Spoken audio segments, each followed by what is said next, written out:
These are daily affirmations you can speak over yourself from the book Think and Grow Rich by Napoleon Hill. Chapter 1. Introduction: The burning desire for success. Every human achievement begins as an idea, an intangible impulse that is ultimately transmuted into its physical equivalent. I understand this law and I use it deliberately. Every desire I hold with sustained emotionalized thought is already in the process of becoming real.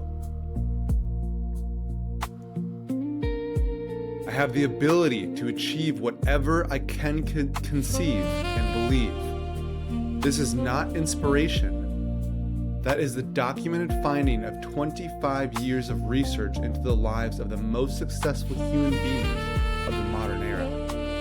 I take it seriously. The secret of this book is not withheld from me.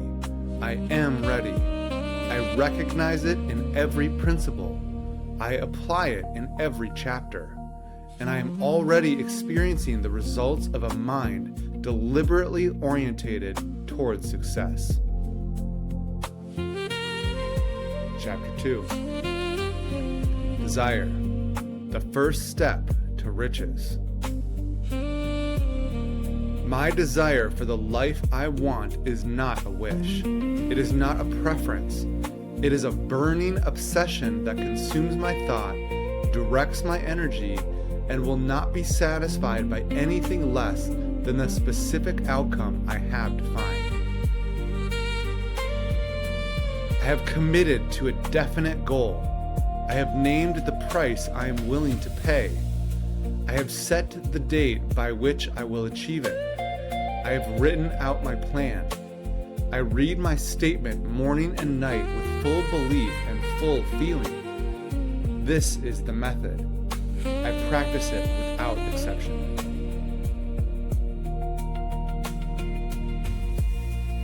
Weak desire produces weak results. I refuse weak desire. I have fanned the flame of my wanting until it burns with the intensity of someone who has decided. I have decided, and the decision is irrevocable.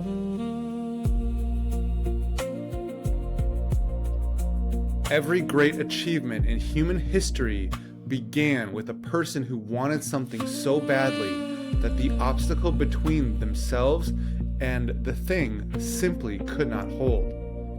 I am that person. The obstacle cannot hold. Chapter 3. Faith: the second step to riches. Faith is a state of mind I induce deliberately. I repeat the thoughts I want to believe. I act on them before they feel certain. I hold them with emotional intensity. And gradually, consistently, they become the bedrock of my inner life. I mix emotion with my thought, and I direct that emotionalized thought toward my definite purpose. This is the combination that activates the subconscious mind and transmits the desire to infinite intelligence. I practice this combination daily. I am not waiting to feel confident before I act. I act in faith, and the confidence follows. I am not waiting for proof before I believe. I believe, and the proof is produced by the belief. This is the sequence. I honor it. I see myself already in possession of the thing I am working toward. I feel the reality of it. I inhibit the emotional state of its achievement. My subconscious mind receives this image as instruction and moves immediately toward its fulfillment.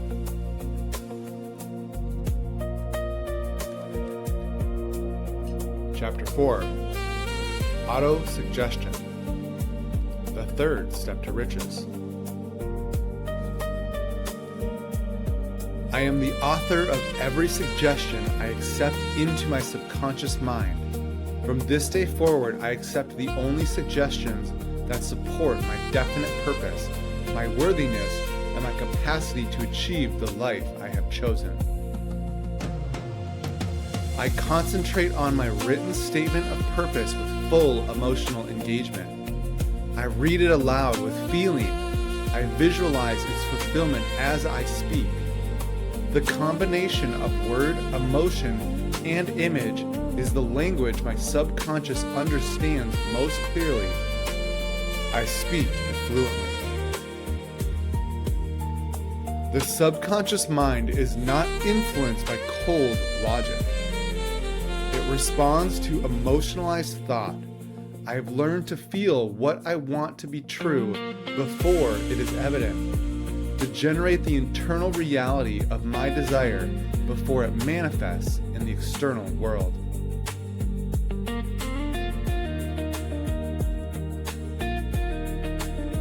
Chapter 5.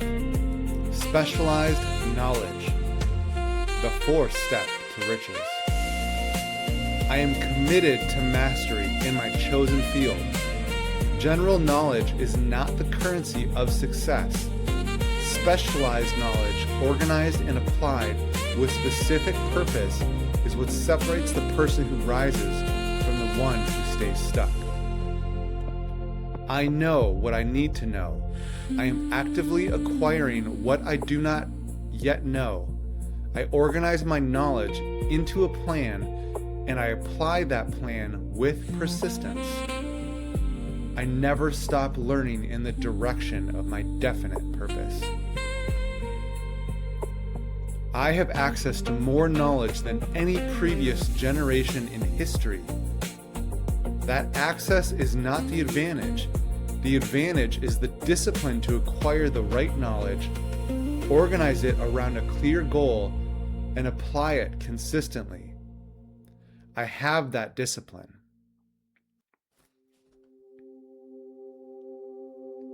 Chapter 6. Imagination. The fifth step to riches. My imagination is a workshop. It is the tool through which the intangible becomes tangible, through which desire is shaped into a specific plan, through which the infinite impossibilities of the mind are converted into definite, achievable outcomes.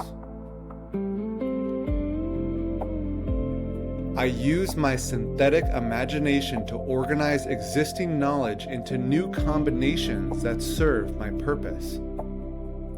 I use my creative imagination to receive the flashes of inspiration that come through infinite intelligence when my conscious mind is still. I see the finished version of what I am building, not as fantasy, but as a working blueprint. I inhabit the mental image of the outcome I am pursuing with the same confidence that an architect holds the building he has not yet erected. It is real to me before it is real in the world. The imagination is not just a place to dream, it is the factory where definite plans are made. I visit that factory daily. I work in it with discipline, with intention, and with the expectation of a craftsman who knows what he is building. Chapter 7. Organized planning. The sixth step to riches. I translate my desire into action through a definite written plan. The plan may be imperfect on the first draft. I make it anyway. I put it in motion, and I revise it as I go. The person who waits for a perfect plan never begins. I do not work alone. I build a mastermind alliance of people whose knowledge and skills complement my own. No individual has access to all the knowledge and resources required to achieve a great goal. The mastermind principle multiplies what I have to work with. Temporary defeat is not failure. It is a signal to revise the plan. Every great achievement has been preceded by a season of apparent failure that was, in reality, the mechanism through which the successful approach was discovered. I keep going. I am a leader. I serve before I ask. I give before I take. I build my reputation by consistently delivering more value than I am paid for. This is not strategy, it is character. And character is what makes a plan sustainable. Chapter 8. Decision. The 7th step to riches. I am a person of decision. I gather the facts I need, I weigh them honestly, and then I decide. Clearly, specifically, and without the habit of putting it off until someday. Someday is not a day of the week. I work in the present. I make my decisions promptly and change them slowly, if at all. The successful people in Hill's research shared one distinguishing characteristic. They made definite decisions quickly. I have adapted that characteristic as my own. I am not swayed by the opinions of others when it comes to my definite purpose. I listen, I consider, I weigh the counsel of people I trust, and then I decide for myself. My purpose is mine, my decision is mine, and I stand behind it. Indecision, doubt, and fear are the enemies of success. They feed each other in a destructive cycle that I have broken. I have decided. The decision generates momentum. The momentum generates more confidence. The cycle now runs in the right direction.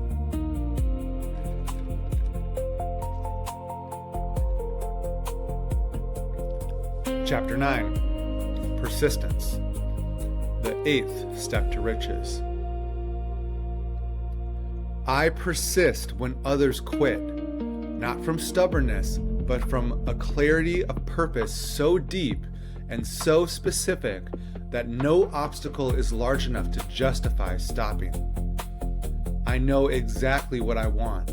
I know exactly what I am doing about it, and I will not stop. Persistence is a state of mind that can be cultivated. The 4 habits that build it are a definite purpose, a burning desire, a specific plan, and a mind closed against all negative influence. I have all 4. I strengthen them every day. Every great achievement in the history of humanity was produced by someone who refused to give up at the point where most people stop. I study that pattern. I apply it. I am the person who keeps going when the evidence of progress is not yet visible. When faced with defeat, I ask, what does this require of me that I have not yet given? I find the answer. I give what is required, and I move forward. This is the practice that separates the people who arrive from the ones who almost did. Chapter 10. The Power of the Mastermind. The 9th step to riches. I understand the principle of the mastermind. When 2 or more minds work together in a spirit of perfect harmony toward a definite purpose, they produce a combined intelligence greater than the sum of its parts. I build and maintain that alliance. No great individual achievement in history has ever been accomplished without the cooperative effort of a mastermind group. I do not attempt to go it alone. I build relationships with people who challenge me, strengthen me, and hold me to the highest standard I am capable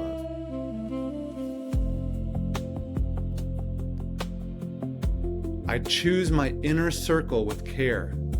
The people I spend the most time with shape my thinking, my standards, and my expectations. I am deliberate about that influence. I surround myself with people whose minds and habits are orientated toward achievement and integrity. Chapter 11. The mystery of sex transmutation, the 10th step to riches. I understand that the most powerful creative energy available to a human being can be directed and redirected. That same fire that drives physical desire, when transmutated into productive action, becomes the fuel of extraordinary creative achievement. The most productive people in history have understood that intense emotion, channeled focus, and directed toward a definite purpose produces a quality of work that no amount of cold, emotionless effort can approach. I channel my energy deliberately. I combine the energy of desire with the clarity of purpose and the discipline of organized action. That combination produces the heightened creative state that Hill describes as the genius frequency. I cultivate it as a daily practice.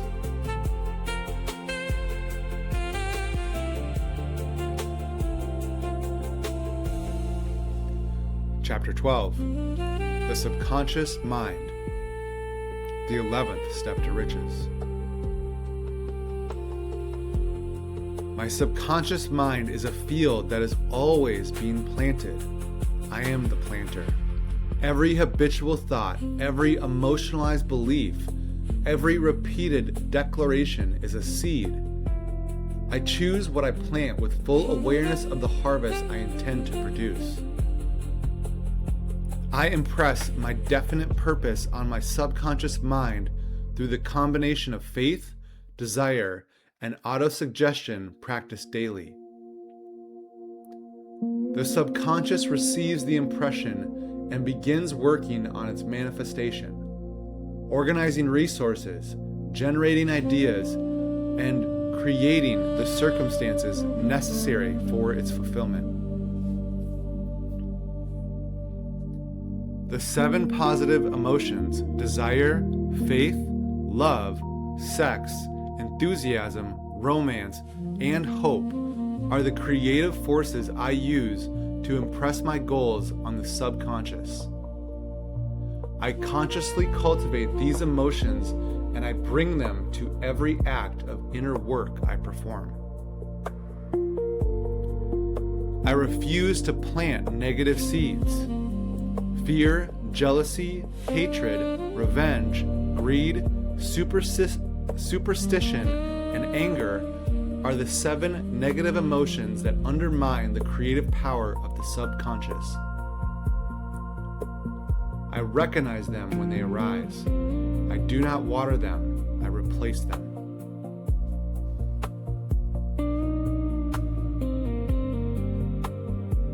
Chapter 13. The brain, the 12th step to riches. My brain is a broadcasting and receiving station for thought. When my mind vibrates at a high frequency through intense emotion and concentrated purpose, it broadcasts a signal that attracts the cooperative thoughts and resources of others operating on the similar frequency. I understand that the thoughts I hold with the most intensity are the ones most likely to attract their equivalents from the outside myself.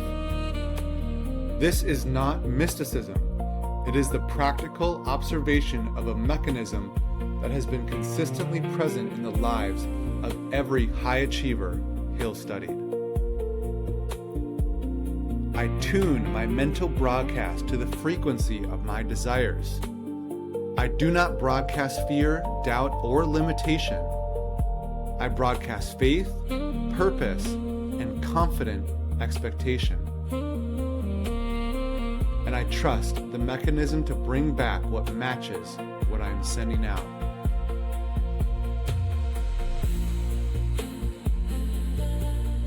Chapter 14. The sixth sense. The 13th step to riches. Beyond my 5 physical senses, there is a creative faculty within me that receives knowledge from a source that cannot be reached by ordinary rational thought. I developed this faculty through the consistent practice of the preceding 12 principles. I have built a council of invisible advisors, the great minds in history whose thinking has shaped my own. Before every important decision, I consult this council. I ask what they would do. I listen for the answer. I act on the intelligence I receive. The sixth sense does not operate independently of other principles. It is the culmination of all of them. The faculty that becomes available when desire, faith, autosuggestion, specialized knowledge, imagination, planning, decision, persistence, mastermind, transmutation, subconscious, and brain are all working together in harmony. I am building toward that harmony every day.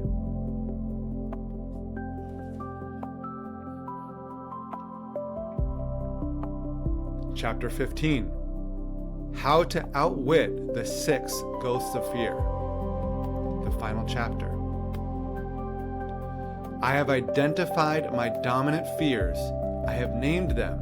I have written them down, and I am in the process of systematically eliminating them by replacing each fear thought with its opposite, emotionalized, repeated, and held until the new thought becomes the dominant habit.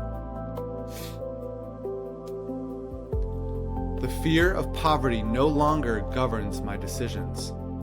I think in terms of abundance. I act as though the universe is conspiring in my favor, because the evidence, examined honestly, suggests that it is. The fear of criticism no longer causes me to shrink from my purpose. I have decided what I want. I have decided who I am. Other people's opinions of those decisions are none of my business. And I live accordingly. The fear of failure has been replaced by the understanding that temporary defeat is a teacher, not a verdict. I have been down. I have gotten up. I am still moving. The getting up is the credential that matters, and I have earned it.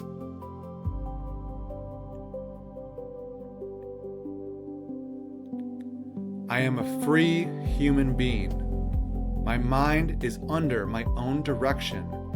My thoughts are my own. My purpose is clear. My faith is real. And my persistence is unwavering. No ghost of poverty, criticism, illness, lost love, old age, or death has the power over a mind this deliberately directed.